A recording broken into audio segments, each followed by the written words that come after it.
気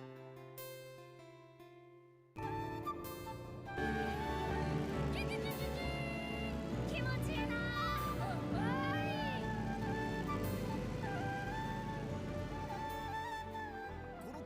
तो अब जैंगी बोलता है कि अब हम लोग सेफ है, अब घर में कोई भी ज़बरदस्ती नहीं घुस सकता। इधर यांग में सोच रही होती है कि जैंगी कितना स्मार्ट है, पर जैंगी को अभी भी एक प्रॉब्लम रहती है। जैंगी को अभी भी अपने इंटरनेट कनेक्शन की प्रॉब्लम रहती है। तभी यांग में बोलती है कि ऐसे सिचुएशन में शिंगशिन काफ़ी अच्छी इंफॉर्मेशन हमारे लिए कलेक्ट कर सकती थी। तभी जुओ बोलती है कि क्या शिंगशिंग अभी भी जिंदा है, ये हमें कैसे पता। अब हमें बताया जाता है कि शिंगशिंग एक मास्टरमाइंड रहती है, जो कि कंप्यूटर टेक्नीशियन और एक हैकर रहती है। जिस पे जेंगी बोलता है कि क्या तुम्हारे पास उसका नंबर है, क्या वो हमें उसे खोज सकते हैं। जिस पे यांग में बोलती है कि मुझे नहीं पता, हम उससे कैसे कांटेक्ट करें। जिस पे जेंगी बोलता है कि हाँ, ऐसे एपोक्लिप्स में तो काफ़ी प्रॉब्लम हो सकती है। जेंगी यांग में से बोलता है कि हाँ, और खासकर तुम जैसी अकड़ू लड़कियों के साथ अपनी बहन के साथ कैसे बात करना है, ये तुम्हें नहीं आता, इसलिए हो सकता है कि वो तुमसे मदद ना भी मांगे। जिस पे यांग में जेंगी से बोलती है कि तुम बदमाश हो एक नंबर के। एंड जेंगी अभी भी सोच में रहता है कि शिंगशिंग उसके लिए काफ़ी बेटर साबित हो सकती है ऐसे एपोक्लिप्स में। पर वो यांगमी को मनाता है एंड बोलता है चलो छोड़ो ये सब बचकानी बातों को, अभी हमें आगे के बारे में सोचना है कि अभी हम क्या कर सकते हैं। जिसके बाद हमें बताया जाता है कि जेंगी की फलाई अफवाह हर जगह फैल जाती है, जिस पे कुछ लोग रिएक्ट करने के लिए रेडी रहते हैं। बट आर्मी ऑफिसर बेस में जब यह बात पता चलती है तो एक आदमी बोलता है कि उसके पास होगा भी रिसोर्सेज, या ये एक फेक खबर भी हो सकती है। ऐसे एपोक्लिप्स में फेक खबर फैलाना काफ़ी पॉसिबल है। पर उसकी मैनेजर बोलती है कि हमें इसके बारे में थोड़ा सीरियस सोचना चाहिए सर।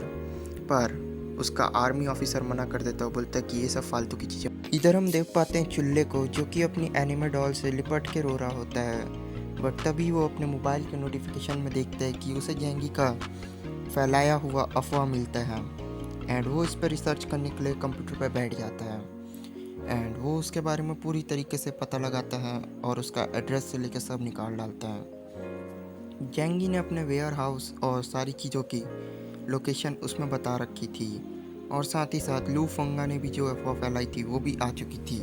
चुल्ले सोचता है कि अगर ये सही है तो हमें इस मौके का फ़ायदा उठाना चाहिए, एंड इसके बारे में मुझे अपने ग्रैंडपा से भी पूछ लेना चाहिए। एंड चुल्ले को ये एकदम अच्छा लग रहा होता है ये ऑफ़र, और चुल्ले रेडी हो जाते हैं कि हमें उस वेयर हाउस पे अटैक करना ही होगा।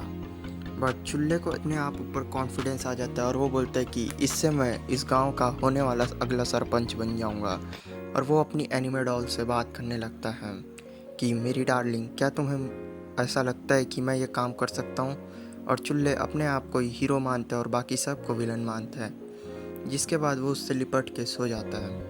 एंड हम देख पाते हैं कि अगले सीन में चुल्ले तुरंत ही उठ के अपने रूम से बाहर भाग जाता है अपने ग्रैंडपा के पास। एंड उन्हें ये सारी डिटेल्स बताना चाहता है। चुल्ले बोलते हैं ग्रैंडपा, मुझे आपको कुछ बताना है। एंड वहाँ आते ही वो बोलते हैं क्या बताना है, इतने हड़बड़ाए हुए क्यों हो। जिसके बाद चुल्ले आके उन्हें वो सारी चीज़ें बताता है जो जेंगी के वेयर हाउस से जुड़ी होती है एंड फूड्स वगैरह के बारे में। जिस पे उनका ग्रैंडपा सोच में पड़ जाता है और बोलता है कि ये ऑफ़र हमें कभी नहीं ठुकराना चाहिए बेटे, तुमने अच्छा किया ये मुझे बता के। हमें उस पर अटैक करना चाहिए, पर हमें पूरी फोर्स लेके जाना पड़ेगा, क्योंकि ऐसी अफवाह उड़ाई गई है तो हो सकता है वहाँ काफ़ी सारे ट्रैप्स भी लगाए होंगे। और ग्रैंडपा काफ़ी ज़्यादा सोच में रहते हैं। तभी चुल्ले बोलता है कि मैं कुछ ट्राई करूँ क्या ग्रैंडपा, प्लीज़। जिस पे उनका ग्रैंडपा बोलता है कि तुम्हें जाने की कोई ज़रूरत नहीं है बेटा, हम गाँव वाले ही जाएंगे। बट चुल्ले बोलता है कि ये डेंजरस हो सकता है, मैं एक म्यूटेंट हूँ। तभी उसका ग्रैंडपा बोलता है कि कुछ पब्लिक का मर जाना अच्छा होगा, लेकिन तुम हमारे गांव के लिए बहुत ही अच्छे और पावरफुल पीपल हो, तुम जैसे म्यूटेंट का हमें खो देना काफ़ी ज़्यादा मुश्किल हो जाएगा ऐसे एपोक्लिप्स में वापस सरवाइव करने के लिए। इधर हम वेयर हाउस में देख पाते हैं कि जेंगी एक आलीशान पार्टी कर रहा होता है। एंड वो सब बैठ के खाना खाई होते हैं कि तभी यांगमी को कुछ आवाज़ सुनाई देती है। कुछ लोग उनके वेयर हाउस की तरफ आ रहे होते हैं। एंड जेंगी बोलता है कि हमारी तरफ कोई आ रहा है। और जेंगी वहाँ से उठ के विंडो की तरफ जाके देखता है तो वहाँ काफ़ी सारे विलेजर्स लोग आ चुके होते हैं।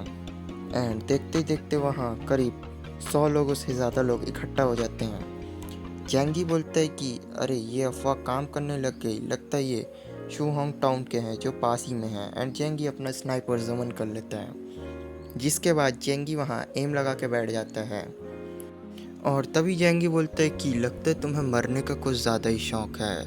और आदमी बोलता है कि लगता है इन अमीरों के पास कुछ ज़्यादा ही पैसे रहते हैं। तभी उसकी चीख निकल जाती है। बाकी लोग पूछते हैं कि क्या हुआ। तभी हम देख पाते कि जेंगी ने जो ट्रैप बिछाया था वो काम कर रहा है। कीलें उसके पैरों पे चुभ चुकी होती है। एंड वो बोलता है कि स्नो में ऐसे ही ट्रैप्स बिछा के रखे हैं, सब लोग सावधान रहना। इधर वो गांव का दद्दू यानी कि सरपंच बोलता है कि सब लोग सतर्क रहना। चुल्ले तुम यहाँ आने की गलती मत करना, यहाँ काफ़ी ज़्यादा ट्रैप्स हैं। एंड गांव वाले ट्रैप्स को खोज रहे होते हैं। तभी हम देख पाते कि गांव वालों ने उस विला को चारों तरफ से घेर लिया होता है। जेंगी अभी भी कूल डूड स्टाइल में बैठे रहता है और बोलता है कि खोजो खोजो, कब तक खोजोगे। गांव वाले काफ़ी सारे ट्रैप्स को फाउंड कर डालते हैं, लेकिन एक का पैर ग्रेमाइट में पड़ जाता है। एंड वहाँ बूम करके धमाका होता है, जिसके बाद जेंगी बोलता है आउटस्टैंडिंग इफेक्ट। और इधर हम देख पाते हैं कि गांव वालों के मन में अब ये दहशत पैदा हो चुकी होती है। किसी को कांटे लगे होते हैं तो किसी को चिथड़े उड़ चुके होते हैं, सभी दर्द से कराह रहे होते हैं। एंड किसी के तो कनपटियाँ ही फूट चुकी होती हैं। और वहाँ एक के बाद एक धमाका होते जाता है, जिससे गांव वाले अपनी मौत के दहशत में आ जाते हैं। वो लोग सोच के भागने लगते हैं कि जिंदा बचे तो फ्यूचर में दोबारा आएंगे। एंड वहाँ काफ़ी सारी लाशें पड़ी होती है विलेजर्स की।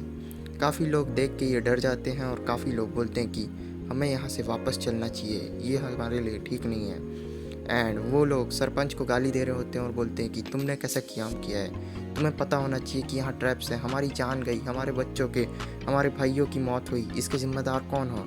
तभी विलेजर बोलता है कि देखो ऐसा कुछ नहीं है। एंड जेंगी वहाँ स्नाइपर लगा के बैठा होता है। उसे जैसे ही मौका मिलता है वो जेंगी वहाँ मौके के ताक में रहता है कि कब वो थोड़ा आगे आए और वो उसे शूट कर पाए। जेंगी बोलता है कि जल्दी करो, जिस पे सभी विलेजर लोग उसे दोष दे रहे होते हैं कि तुम्हारी वजह से तुम अपने ग्रैंड चाइल्ड को लेते तो आज हम जिंदा रहते हैं, हमारे काफ़ी लोग नहीं मरते।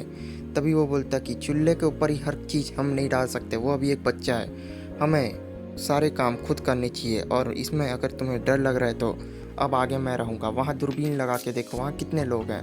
एंड एक आदमी वहाँ मतलब दूरबीन लगा के देखता है। एंड वो देख पाता है कि वहाँ सिर्फ 2 लड़कियाँ ही होती हैं। और वो बोलते हैं क्या हुस्न सुंदरी है, जिस पे वो 2 लड़कियों को ताड़ ताड़ के देख रहा होता है और बोलता है कि वो लोग क्या डेजर्ट खा रहे हैं एंड डिलीशियस खाना है उनके पास। जिसके बाद सभी लोगों के आंखों में सितारे चमक जाते हैं। कई लोग लड़कियों को ताड़ने के चक्कर में तो कई लोग खाने के चक्कर में देख रहे होते हैं। तभी सरपंच बोलता है सब लोग हम विलेजर्स हैं, हम कोई डरपोक नहीं है जो यहाँ से थोड़े से बम बारूद देख के डर के भाग जाए। समझ में आई बात? अगर तुम थोड़ी सी मेहनत करो तो हम लग्जरियस लाइफ जी सकते हैं, और इसके लिए हमें मरना पसंद या मारना भी पसंद हो तो हम करेंगे। एंड वो मन ही मन सोच रहा होता है कि अब इन लोग मेरे भड़कावे में आ गए। अब वो लोग वापस से सारे ट्रैप्स को खोजने लगते हैं और पीछे से सरपंच हौसला बढ़ा रहा होता है कि बहुत बढ़िया, बिना रुके बस ऐसे ही करते रहो। और सब लोग वैसे ही करते रहते हैं। अब वहाँ देखते देखते हज़ारों के तादाद में लोग आ जाते हैं। जेंगी बोलते हैं कि क्या ये लोग पागल हो गए हैं, इन्हें मौत से भी डर नहीं लग रहा। क्या बात है, इन इफेक्ट हो जा रहे हैं मेरे ट्रैप्स, ये क्या हो रहा है मुझे समझ